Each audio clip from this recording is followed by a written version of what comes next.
Hello guys, good morning. Hello. Welcome back to my YouTube channel, Emilia Maria ng Kuwait. So guys, andito ako ngayon guys sa lugar kung saan napakagandang lugar guys. Ayan. So ipapakita ko sa inyo guys. Ayan. So nandito ako ngayon guys sa bukid.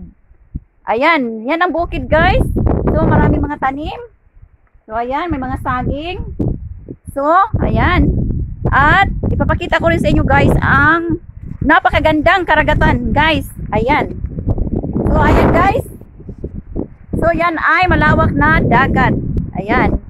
So, narito ako ngayon sa Pangpang guys, ang tawag. Pangpang. So, ipapakita ko sa inyo guys ang magandang karagatan. So, ayan. So, guys, ayan guys, ang karagatan guys. So, ayan. Yan guys ay mga tanim na nasa ibabaw ng bato. Ayan. So, yan ay tinatawag na bonsai. So, ayan. So, yan guys. At dito maraming mga nangingisda dahil ang unang hanapbuhay ng mga tao dito guys ay pangingisda. So, ayan. Maraming mga bangka. So, ayan guys. So, napakaganda. At mga naglalakihang bato. So, ayan guys. Ang mga naglalakihang bato. Sa dagat man o kaya dito sa bukid ay ayan. So yan guys ay mga naglalakihang bato at buhay na bato yan. So ayan. So yan ang bukid guys. So maraming mga ayan puno ng nyug. Ayan kahit maliliit pa ang nyug ay may mga bunga na yan. So ayan. So ayan guys ang mga buko guys ay libre lamang yan. Ayan. So ayan guys. Kung gusto mong kumain, ayan, kukuha ka lamang ng mga buko at yan ay libre, hindi yan binibili dito sa aking lugar. So, ayan. So, dito guys ay maraming mga bato na buhay. So, at yan guys, maraming mga tanim na mga halaman. So, ayan.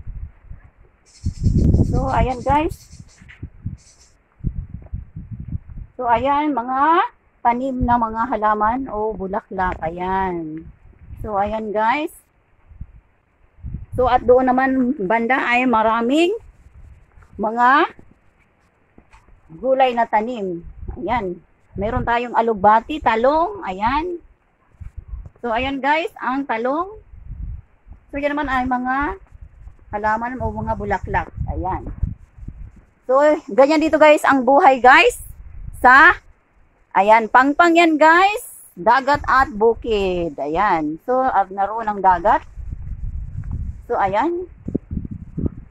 At ayan, may mga bangka. At dito naman ay bukid. So, ayan. So, ang mga tanim ay naglalakihang mga niyog. So, ayan guys. Mga naglalakihang niyog ang mga tanim dito. At syempre guys, dahil nandito kami sa tabi ng pangpang, at yun ang bahay ng aking mahal na kapatid. Doon naman ay, so magpamilya lamang dito guys ang nakatira. So pamilya lamang.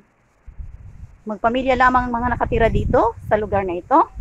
So dahil guys ay nakatira kami sa malapit sa Pangpang. O ayan. So hindi maiwasan na marami kaming mga lamang dagat na nakukuha. So ayan. So ipakita ko sa inyo guys ang seashells. So ayan. So, ayan guys, mga seashells yan. Ayan. So, ayan guys. Ayan, napakagandang seashells. So, ayan. At ito pa guys. So, ayan. So, ayan guys, ang mga nakukuha naming lamang dagat. Dahil nandito kami guys nakatira sa malapit sa dagat at bukid. So, yan. So, yan guys. At ito pa guys. Ayan. Dahil dito guys ay ayan, probinsya. So, ang kuryente dito guys ay hindi 24/7 hours. So, ayan guys. Ang tubig dito ayan. Ganyan lang. So, ayan guys. Ang buhay dito guys sa bukid o probinsya. Simpleng buhay lamang pero tahimik at ayan. Masagana ang buhay dito sa probinsya. Ayan. So, ayun pa. So, tingnan nyo dito guys, sa likod bahay, maraming mga tanim na mga halaman. Ayan, papunta yan doon. So, ayan. So, may papakita ako sa inyo guys. So, guys, ayan guys. Ayan, ayan eh. Napakaganda mga halaman nga yan guys. Ayan. So, ayan dito guys, sa tabi ng dagat. So, ayan ay. Ayan. So, ginagawa yung halaman sa bakuran. So, pero dito guys ay nasa tabi ng pangpang yan.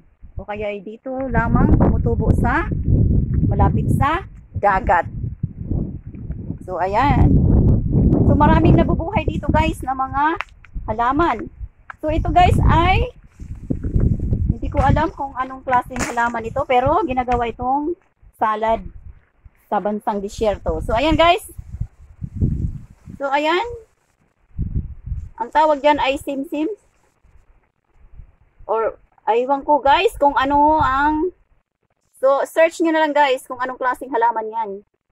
Ayan. So, at ito rin guys. Ayan, marami yan dito.